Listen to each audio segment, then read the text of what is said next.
Il dira même à un moment à Jacques Chancel, à la fin de sa vie, que sans doute l'un des grands artistes pour lui, c'est Pierre Soulages. Or Pierre Soulages, il l'a jamais exposé.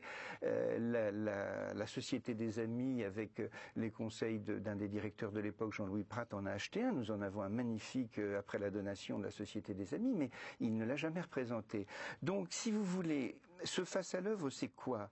C'est pour chacun d'entre nous, il y a une expérience qui ne correspond pas aux expériences que nous avons eues à l'école, que nous avons dans notre vie professionnelle. Ce qu'un philosophe français, Lyotard, disait, notre goût pour la pensée argumentaire. Il y a tout d'un coup un autre type de sens, un autre type d'économie de la signification, un autre type d'émotion, un autre type de découverte d'un univers qui passe par le langage des arts visuels. Et ça, c'était la profonde conviction, et quand il disait « on change le monde », c'était la profonde conviction d'Aimé Mag. Alors l'expo de cet été, c'est ce face-à-face, transformateur, je l'espère, de chacun de nos visiteurs, ou bien, si ce n'est transformateur, en tout cas, qui enrichira l'expérience de ces visiteurs, et à travers trois types d'œuvres. Ce que nous appelons, nous, des grandes œuvres, on peut les appeler des chefs-d'œuvre si l'on veut, mais... les incontournables. Voilà. Alors, il y en a qui sont incontournables et reconnus en tant que tels. La société a baissé son chapeau, en tout cas jusqu'à ce jour, Miro, Calder, Giacometti, Braque. Il y a ceux qui ont été tout à fait reconnus et portés lorsqu'ils sont apparus, mais qui ont été repris par le débat de l'histoire, le fameux purgatoire. Ça peut être Talquat, ça peut être Hubac, ça peut être Bazaine, mais on sait la valeur de ces œuvres qu'on remettra en lumière.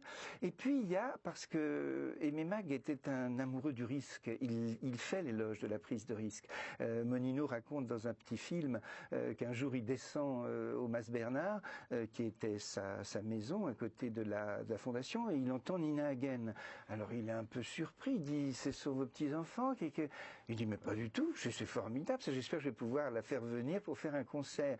Donc c'est un homme comme ça, il faut jamais oublier qu'il fait venir Albert Heller, il fait venir Lars Fredriksson, qui est un expérimentateur étonnant, et donc il va y avoir ces prises de risque, c'est-à-dire que nous les connaissons bien, les institutions les ont parfois montrées, mais ils ne sont pas reconnus comme ils devraient. C'est bien sûr des gens comme François Fiedler, absolument admirable, c'est aussi peut-être des gens comme Lindner, c'est peut-être aussi, évidemment, quelqu'un, cette fois-ci, qui appartient à l'histoire d'Adrien Mag, pour lequel on peut peut-être dire qu'Adrien Mag a été une présence indispensable, c'est Gasiorowski. Donc on retrouvera aussi Gasiorowski.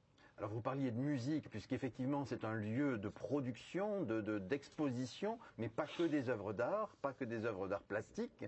Il y a aussi la musique, le théâtre. Comment se terminera cette année anniversaire? Alors c'est le 3e rendez-vous, puisqu'il y a 3 rendez-vous anniversaires. Donc Aimé Mag et ses équipes, et Marguerite Mag les aidaient à réaliser tout ça.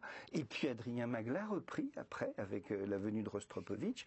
Et ils étaient passionnés du dialogue entre les arts. Alors, mais pas tous les arts visuels, la musique, la danse et l'écriture, poésie, philosophie.